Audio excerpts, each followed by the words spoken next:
Hello students, welcome to our channel vision Guru. So ఇవాళ మనం AP Hindi 10th class new text book నుంచి కావ్యఖండ్లో lesson 7 అనమాట. So ఈ lesson name వచ్చేసి poem name ఆత్మత్రాణ్ అనేటువంటి పోయం గురించి మనం తెలుసుకోబోతున్నాము. సో దీన్ని రాసిన కవి రవీంద్రనాథ్ ఠాగూర్.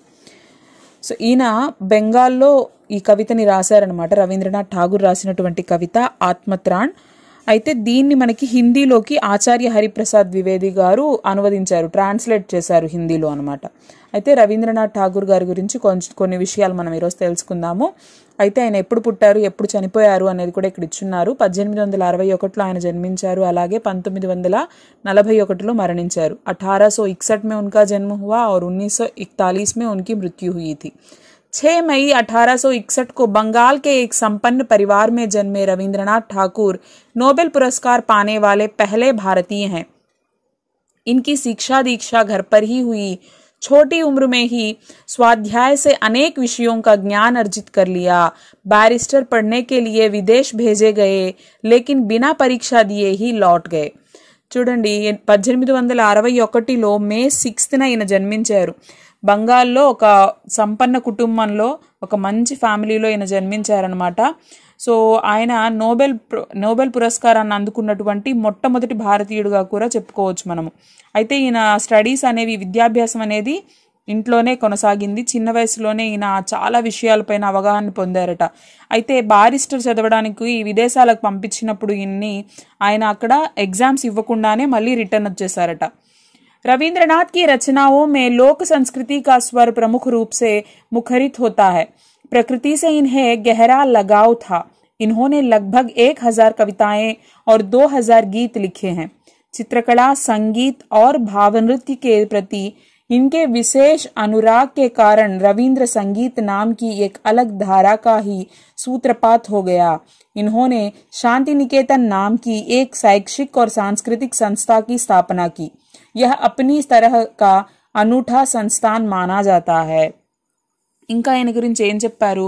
సో ఈయనకి ఏంటంటే సంస్కృతి యొక్క స్వరం, అంటే వీటిల్లో ఎక్కువగా రచనలు ఈయన రాస్తారనమాట. ప్రకృతి అంటే ఈయనకి చాలా చాలా ఇష్టం.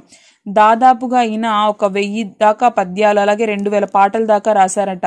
ఈయనకి పెయింటింగ్ అన్నా, మ్యూజిక్ అన్నా, సో డాన్స్ అన్నా, ఇవన్నీ కూడా ఆయనకి చాలా ఇంట్రెస్ట్గా అనిపించేవి.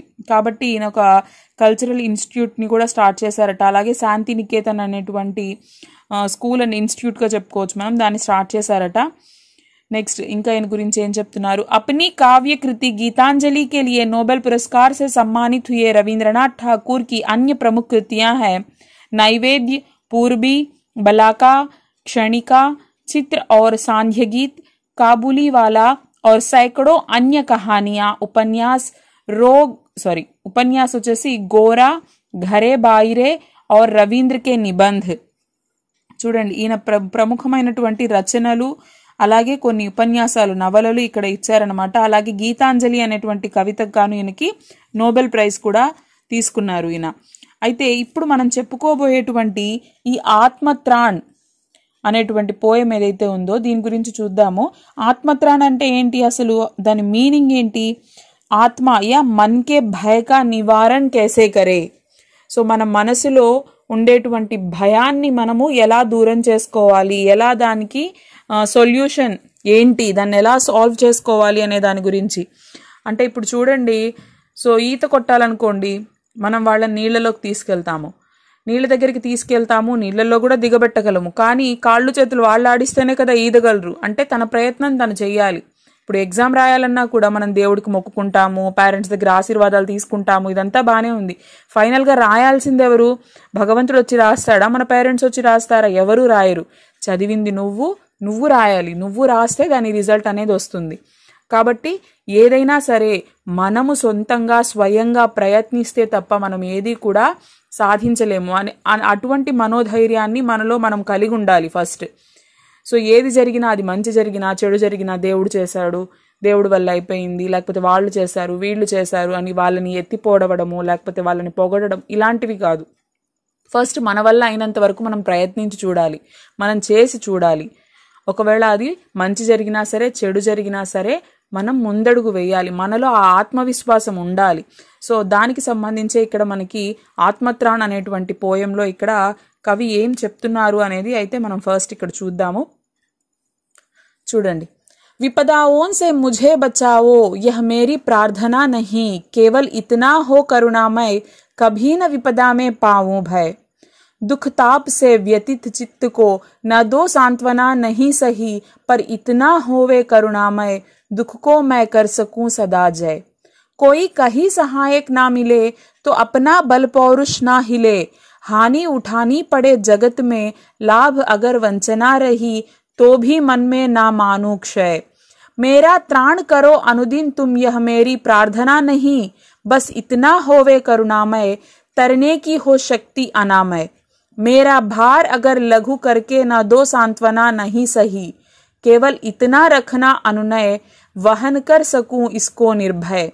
नतशिर होकर सुख के दिन में तव मुख पहचानूं छिन छिन में, दुख रात्रि में करे वंचना मेरी जिस दिन निखिल मही, उस दिन ऐसा हो करुणामय तुम पर करूं नहीं कुछ संशय।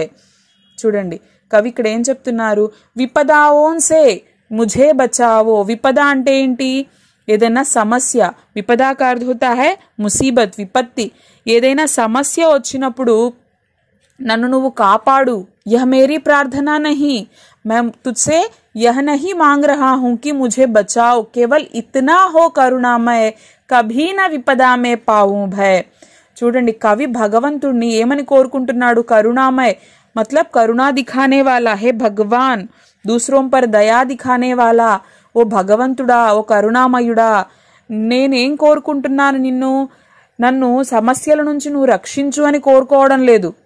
నన్ను సమస్యల్లోకి తొయ్యొద్దు, నాకు అసలు సమస్యలే రాకూడదు, నాకు కష్టాలే ఉండకూడదు అని నేను నిన్ను వేడుకోవట్లేదు. ఏమని కోరుకుంటున్నాను? కేవలం సమస్యలు కష్టాలు వచ్చినప్పుడు నేను భయపడకుండా ఉండేటట్లు చూడు స్వామి, చాలు.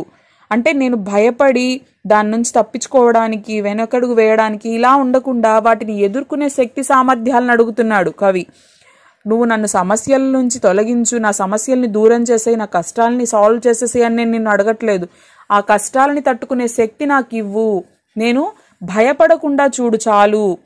दुख ताप से व्यथित चित्त को ना दो सांत्वना नहीं सही, पर इतना होवे करुणामय दुख को मैं कर सकूं सदा जय।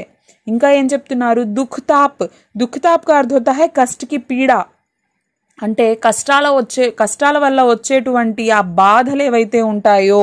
వ్యథిత్ का अर्थ होता है दुखी.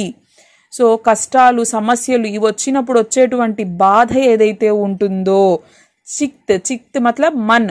సో ఆ బాధ వల్ల నా మనసుకి నువ్వు ఊరటని కలగజేయాల్సిన అవసరం లేదు. సాంత్వన అంటే ఏంటి? దిలాసాదేనా, ఊరటనివ్వడం. అంటే నాకు బాగా సమస్యలు వచ్చాయి, కష్టాలు వచ్చాయి, నా మనసు బాధపడుతోంది, నాకెవరైనా ఊరటనిస్తే బాగుండు అని నేను కోరుకోవట్లేదు. కానీ ఏం చేయాలి? ఓ భగవంతుడా, నువ్వు నాకు దుఃఖకో మే కర్ సకూ సదా జై, ఆ కష్టాలని ఆ బాధలని ఎదుర్కొనేటువంటి, భయపడకుండా వాటిని నేను ఫేస్ చేయగలిగేటువంటి శక్తిని నాకు ఇవ్వు చాలు. కోయి కహీ సహాయక్ నా మిలే తో అప్నా బల్ పౌరుష్ నా हिले, కోయి కహీ సహాయక్ నా మిలే. నేను అలాంటి కష్టాలలో బాధలలో ఉన్నప్పుడు నాకు సహాయం చేసేవాళ్ళు, అంటే సహాయం చేసేవాళ్ళు ఎవరు ఉండకపోయినా కూడా, ఎవరు దొరకకపోయినా కూడా పర్లేదు. तो अपना बल पौरुष ना हिले, కానీ బల పౌరుష్ అంటే ఏంటి ఇక్కడ? అంటే పరాక్రమ్. ముజ్మే ఇతనా పరాక్రమ్ హో, ముజ్మే ఇతనా ఆత్మవిశ్వాస్ హో, నాలో ఇలాంటి ఆ ఆత్మవిశ్వాసం అంటే ఆ కాన్ఫిడెన్స్ నాలో నుంచి పోకుండా చూడు చాలు. అంటే అలాంటి నేను సమస్యల్లో ఇరుక్కున్నప్పుడు నాకు ఎవరు ఊరటనివ్వాల్సిన అవసరం లేదు. మేము ఆదుకుంటాము, మేము సహాయం చేస్తాము అని ఎవరు రాకపోయినా పర్వాలేదు. నేను అలాంటి వాటిని కోరుకోవట్లేదు. ఏం కోరుకుంటున్నాను? నేను వాటిని ఫేస్ చేయగలిగే శక్తిని నాకు ఇవ్వు, నేను తట్టుకోగల శక్తిని నాకు ఇవ్వు, నేను వాటిని ఎదుర్కొనేటువంటి బలాన్ని నాలో ఉంచు, నా కాన్ఫిడెన్స్ లెవెల్స్ని ఉంచు నాలో అని చెప్పి నేను కోరుకుంటున్నాను. హాని ఉఠానీ పడే జగత్ మే లాభ అగర్ వంచనా రహీ, तो भी मन में ना मानू क्षय। हानि उठानी पड़े, अगर मुझे हानि भी उठानी पड़े, అంటే ఏంటి ఇక్కడ, నాకు నష్టాలు వచ్చినా సరే, ఈ ప్రపంచం నుంచి నాకు నష్టాలే వస్తున్నాయి, బాధలే వస్తున్నాయి, సుఖాలు లాభాలు ఇవన్నీ కూడా నా నుంచి దూరం అయిపోతున్నాయి. వంచనా రही मतलब वंचित रहे, अगर मुझसे सुख वंचित हो गया है, अगर मुझसे लाभ सुख दूर हो गए हैं, मैं సమస్యాओं में हूँ, నేను కష్టాల్లో ఉన్నాను, నాకు లాభాలు సుఖాలు ఏం లేవు, హాని ఉఠానా పడ్ రహా హై, లేకిన్ కోయి బాత్ నహీ, కానీ ఏం పర్వాలేదు, కానీ నువ్వు నాకు చేయాల్సిన హెల్ప్ ఏంటి, इतना शक्ति मुझ में हो कि मेरी जो समस्याएं हैं मैं उन्हें ఫేస్ कर सकूं, నాలో నువ్వు ఆ శక్తిని నింపు చాలు, నాలో మనసులో ఉన్నటువంటి ఆ కాన్ఫిడెన్స్ని ఆ శక్తిని దూరం కానివ్వకు అని చెప్పేసి వేడుకుంటున్నాడు. తోభి మనమే నా మాను క్షయ్, క్షయ్ అంటే ఏంటి, నాష్, మతలబ్ మన్కి శక్తి కో నాశ్ నా హోనే దో, నా మనసులో ఉన్నటువంటి శక్తిని నువ్వు నాశనం చెయ్యకు, నువ్వు నా మనసులో ఉన్నటువంటి ఆ కాన్ఫిడెన్స్ని తొలగించకుండా ఉంటే చాలు భగవంతుడా. మేరా త్రాణ్ కరో అనుదిన్ तुम यह मेरी प्रार्थना नहीं, बस इतना होवे करुणामय, तरने की हो शक्ति अनामय. मेरा त्राण करो, त्राण అంటే ఏంటి అంటే బచావ్, భయ కా నివారణ కరో అంటే నేను భయపడుతున్నాను, సమస్యల్లో బాధపడుతున్నాను, నా భయాన్ని దూరం చేయని కూడా నేను ఇక్కడ అడగట్లేదు, నేను నా భయాన్ని తొలగించు, నా సమస్యల్ని తొలగించు అని నేను అడగట్లేదు నిన్ను. ఇక్కడ అనామయ అంటే ఏంటి, రోగ్ రహిత్ అనమాట. అనామయ కా అర్థ హోతా హై రోగ్ రహిత్. అయితే నేనేం కోరుకుంటున్నాను, నా మనసులో ఉన్నటువంటి భయాల్ని నువ్వు తొలగించొద్దు, కానీ నేను నిన్నేం అడుగుతున్నాను, ఓ దేవుడా నన్ను నువ్వు శక్తివంతుడుగా ఉంచు, అంటే రోగాల బారిన పడకుండా నన్ను ఆరోగ్యంగా ఉంచు చాలు, తట్టుకునేటువంటి శక్తి నీవు నాకు చాలు, నేను వాటిని ఎలా అయినా సాల్వ్ చేసుకుంటాను, వాటిని ఎదుర్కొంటాను, కానీ నన్ను నువ్వు ఆరోగ్యవంతుడిగా ఉంచు చాలు. మేరా భార్ అగర్ లఘు కర్కే నాదో సాంత్వనా నహీ సహీ, కేవల్ ఇతనా రఖనా అనునయ వహన్ కర్ సకూ ఇస్కో నిర్భయ.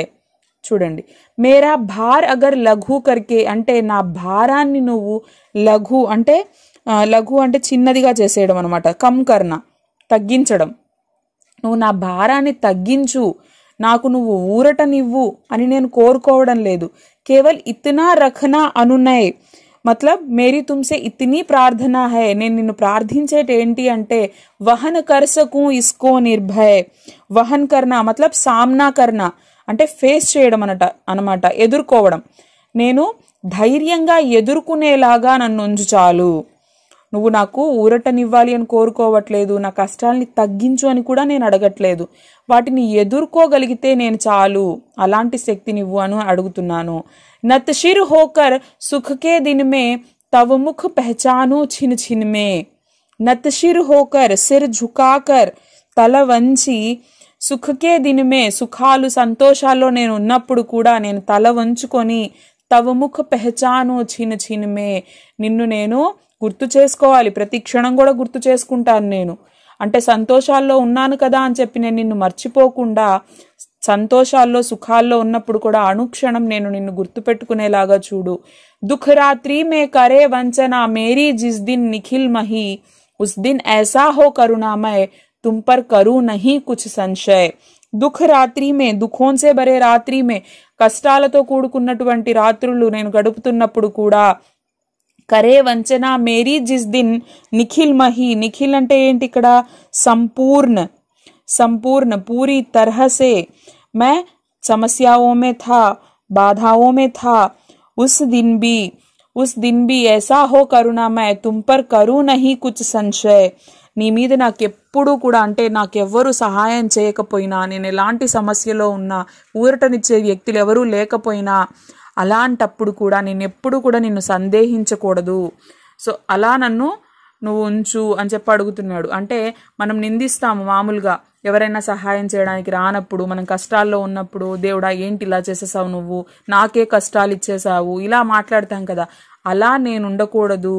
आपके प्रति कोई भी संदेह ना हो, इतनी मुझे शक्ति देना, इतनी मुझ में शक्ति रखना, मैं हर परेशानी को डटकर सामना कर सकूं, सुख के दिनों में भी आपको क्षण के लिए भी ना भूलूं.